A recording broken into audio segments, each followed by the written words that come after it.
পশু রয়েছে, যেই পশুগুলি এরকমভাবে হাফেজিয়া মাদ্রাসার ছাত্রগুলিকে ধরিয়ে এনে ওইখানে রাখে, আর সারাদিন সকালবেলা থেকে সন্ধ্যা পর্যন্ত বা দিনের কিছু অংশ এরা বড় বড় ধনী লোকের কাছে সালাম দেয়, তারপরে দান সৎকা জাকাত ফেতরা যা আসে একবারে পোল কুটে মুখের মধ্যে ঢুকায়।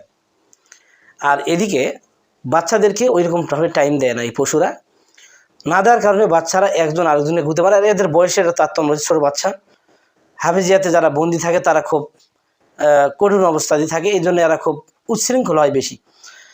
তো এই বিচারগুলো যখন আসে তখন এই পশুরা এই তো সারাদিন টাইম দেয় না, অমানবিক নির্যাতন করে এই বাচ্চাগুলোর উপর, যেমনটি আপনারা দেখলেন। এবং এদেরকে বলে যে খবরদার এগুলো বলতে পারবি না, তোর গায়ে যতগুলো আঘাত আসবে, যতগুলো মার পড়বে শিক্ষকের, সেই জায়গাগুলোতে জাহান্নামের আগুন হারাম হয়ে যাবে। আর যদি কোনো ক্রমে বাড়িতে বলিস তাহলে তোর জীবন কিন্তু এরপর আর থাকবে না, এই যা মার হলো একবারে তোর জীবন শেষ। এরকম ছোটো বাচ্চাগুলোদেরকে ভয় দেখিয়ে নির্মমভাবে কিছু কিছু হাফেজিয়া মাদ্রাসাতে তাদেরকে শারীরিক নির্যাতন করা হচ্ছে কিছু বাচ্চাদেরকে।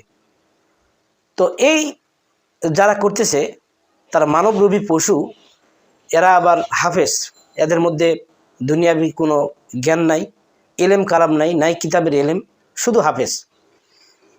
তো এরা কিচ্ছু বোঝে না, হাদিস কোরআন দুনিয়ার ভালো মন্দ কিচ্ছু বোঝে না, ওই জায়গার মধ্যে সীমাবদ্ধ। তো এরা এই যে বাচ্চাগুলোদেরকে নিয়ে যায় এরকমভাবে দিনের পর দিন নির্যাতন করে, আজকে একে কালকে ওকে।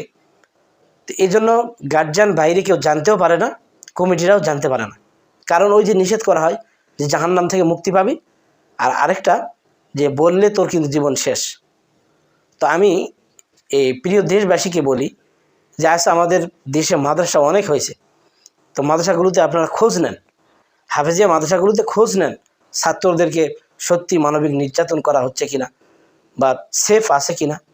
এই যে বাচ্চাগুলোদেরকে যেভাবে আঘাত করা হয় কোরআন শিক্ষার কারণে, ভুলের কারণে, এইটা তো নাজায়েজ হারাম। এগুলো এই পশুরা তো এগুলো বোঝে না।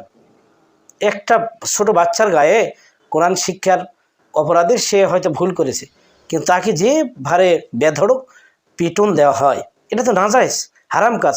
তো ওই বুঝবে কি, কারণ ওর মধ্যে দিনের কোরআনের হাদিসের কোনো জ্ঞান নাই, এলেম নাই। তো প্রিয় দেশবাসী এবং সম্মানিত দর্শক শ্রোতা, আপনাদেরকে বলি যে আপনার সন্তানকে হাফেজ বানানো ফরজ নয়। ফরজ কোনটা? তলাবুল ইলমি ফারিদাতুন আলা কুল্লি মুসলিম, মানে এলেম শিক্ষা করা ফরজ। যতটুকু এলেম অর্জন করলে আপনার ছেলে আল্লাহকে চিনবে, কোনো জায়গায় লেখা নেই যে হাফেজ করা ফরজ। কিন্তু এই যে ছোট্ট সন্তানটিকে আপনি নিয়ে গিয়ে একটা মানে নির্যাতনখানায় ফেরিয়ে দিলেন, আপনার খোঁজ নেই খবর নেই, দিনের পর দিন সেখানে নির্যাতন হচ্ছে, এর জন্য দায়ী কিন্তু হতে হবে আপনাকে, আল্লাহ তাআলার নিকট জবাব দিতে হবে।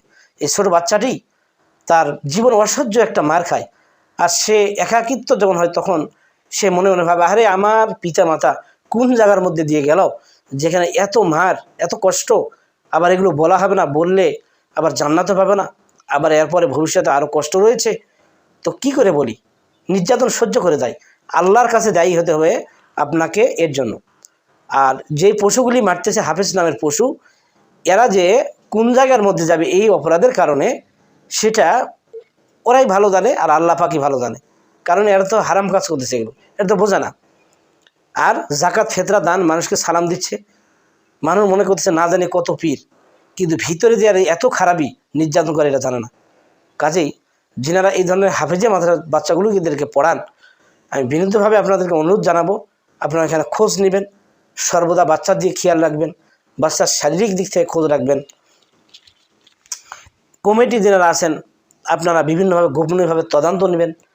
এই তদন্ত এগুলো নেয় না, যার কারণে আজকে এই মানে পশুত্বকেও বাড়িয়ে চলে গেছে এদের নির্যাতন, বিভিন্নভাবে নির্যাতন করা হয়। শুধু এই মার দেখলেন তা না, কাউকে কান ধরে উঠা বস করা হয়, কাউকে না খেয়ে রাখা হয়, কাউকে এক ঠ্যাং তুলে ওই সূর্যের দিকে তাকিয়ে রাখা হয়, কাউকে উপবাস রাখা হয়। এরকমভাবে অনেক নির্যাতন রয়েছে। এই কিছু কিছু সব হাফেজা বলবো না, কিছু কিছু মানে অনভিজ্ঞ যারা শুধুমাত্র হাফেজ, কানা অন্ধ হাফেজের মতো ওখানে গিয়েছে, কিছু বোঝা না, একটা মাদ্রাসা শিক্ষক হয়েছে, ওই মনে করছে বাস এবার আমার দায়িত্বই শুধু হলো যে বাচ্চাদেরকে পিটানো, এদেরকে নির্যাতন করা। কিন্তু এটা যে নির্যাতন হচ্ছে ওই গর্ধব বোঝেই না। কাজেই এই ধরনের নির্যাতন যে সমস্ত মাদ্রাসাগুলিতে হয়, ওই ধরনের প্রতিষ্ঠানগুলিতে আপনার সন্তান পড়াটাই না যায়, ওখানে পড়াবেন না। যেখানে নির্যাতন নাই সেখানে আপনি পড়াবেন। আপনি কষ্ট করে খবরদার, তারপরও আরেকটা কাজ আপনারা করতে পারেন, এই মাদ্রাসাগুলিতে আবাসিক না রেখে অনাবাসিক হিসাবে পড়াতে পারেন। আপনাকে আবাসিক হিসাবে ওখানে রাখতে হবে কে বলেছে? প্রয়োজন নাই। আপনার অনাবাসিক হিসাবে 2-1 ঘন্টা পড়ালেন, কোথাও প্রাইভেট দিলেন। একটা আরবি শিক্ষা লাভ করতে তো আপনার বছরের পর বছর যায় না, সর্বোচ্চ 3 মাস বা 4 মাস যদি একটা বাচ্চা আলিফ বা তা থেকে শুরু করে ভালো করে তাকে পড়ানো হয়, তার 3 থেকে 4 মাসের মধ্যে সে আরবি শিখে যাবে, নিজে নিজেই কোরআন শরীফ সে পড়তে শিখবে। কিন্তু এই যে বাচ্চাগুলোকে মাদ্রাসায় রাখি আসতে হচ্ছে, তাকে শারীরিকভাবে নির্যাতন। আরেকটা হচ্ছে কি, যে অনেক মাদ্রাসা আছে সেখানে আপনার ছোট্ট বাচ্চার ওজনই হচ্ছে 18 কেজি, অথচ তাকে বাড়ি বাড়ি ধান তুলতে দেওয়া হয়েছে মাদ্রাসার। তার পিঠে একটা বস্তা দেওয়া হয়েছে, ওই বস্তার মধ্যে 15 কেজি ওজন ধান রয়েছে। এখন তার জীবন যায় অবস্থা, হুজুরের মারের ভয়ে সে কিছু বলতে পারতেছে না। মাদ্রাসায় জালসা ইসালে সোয়াব, সে ওই বাচ্চাটার আপনার কাঁধের মধ্যে দেওয়া হয়েছে চালের একটা বস্তা দিয়ে, সে বাড়ি বাড়ি তুলে বেড়াচ্ছে। এই যে বাড়ি বাড়ি একটা করে তাকে লজ্জাটা ভাঙিয়ে দেওয়া হচ্ছে এখান থেকে, একটা অমানবিকতা। তারপরে তার উপর যে বস্তাটা চাপিয়ে দেওয়া হলো, এইটা হলো একটা বিরাট নির্যাতন। তাহলে আপনি কত দিক থেকে একটা বাচ্চাকে নির্যাতন করাচ্ছেন, তাহলে চিন্তা করে দেখুন এখন তার খাওয়া দাওয়ার ব্যবস্থা কোন দিকে যাচ্ছে, এটা তো পরকার হিসাব। এই যে বাহ্যিক দিক থেকে আমরা যেটা দেখতে পাই সেটা খুব খারাপ জিনিস। আমি রাস্তা দিয়ে যাচ্ছি, তো একটা বাচ্চা দাঁড়িয়ে সালাম দিয়ে আমাকে 2 হাত দিয়ে এরকমভাবে ধরেছে, ঘিরে ধরেছে 2 হাত ধরে, যে থামেন। সালাম দিয়ে সুন্দর করে বলতেছে যে 2টা টাকা দেন। আমি বললাম কি? বলছে মাদ্রাসায় আমাদের মাহফিল ইসারে সব। তো এই যে দেখেন, মাদ্রাসায় মাহফিল ইসারে সব, এখানে কমিটি নাই, এখানে তার হিতাকাঙ্ক্ষী নাই, প্রতিষ্ঠাতা কোথায় গেল? একটা বাচ্চা তার পিতামাতা ওখানে আদর করে বড় আশা করে লেখাপড়া করাতে নিয়ে গেছে, অথচ সেই বাচ্চাটাকে বাজারে ইসারে সবের দোয়াই দিয়ে টাকা তুলে নেওয়া হচ্ছে তার হাতে, এবং ওই টাকা ঢাকা থেকে বক্তা আসবে, ওই বক্তাকে একসঙ্গে 50, 60 বা 40, 30 হাজার যেটা হোক তাকে দেওয়ানো হবে। কিন্তু নির্যাতন কষ্ট সহ্য করতেছে এখানে এই সম্পূর্ণ বাচ্চারা। তাহলে এখন চিন্তা করুন যে এই মাদ্রাসাগুলোতে যে অবহেলার কারণে কিছু কিছু মাদ্রাসায় বাচ্চাদের অবস্থা কি হচ্ছে। কাজে এগুলো অবশ্যই আমাদের সার্বিক তদারকির প্রয়োজন। সব মাদ্রাসাগুলোতে নাই, আমি আবারও বললাম, সকলকে ঢালাওভাবে এগুলো দোষারোপ করা যাবে না। আরও কিছু কিছু আমাদের তদন্তর প্রয়োজন রয়েছে। তবে কিছু কিছু মাদ্রাসার জন্য মানুষ এই মাদ্রাসার পড়ার থেকে বিমুখ হয়ে যেতে পারে। অনেকের বাচ্চা কাচ্চাকে এগুলো আচরণ দেখিয়ে তার সন্তানকে আলেম বা হাফেজ নাও বানাতে পারে। কাজে যিনারা হাফেজ আছেন তাদেরকে সতর্ক হতে হবে, যাতে করে এই ধরনের কষ্ট এবং এই ধরনের নির্যাতন একটা সন্তানের প্রতি না হয়। সকলে ভালো থাকুন। আসসালামু আলাইকুম রহমতুল্লাহি।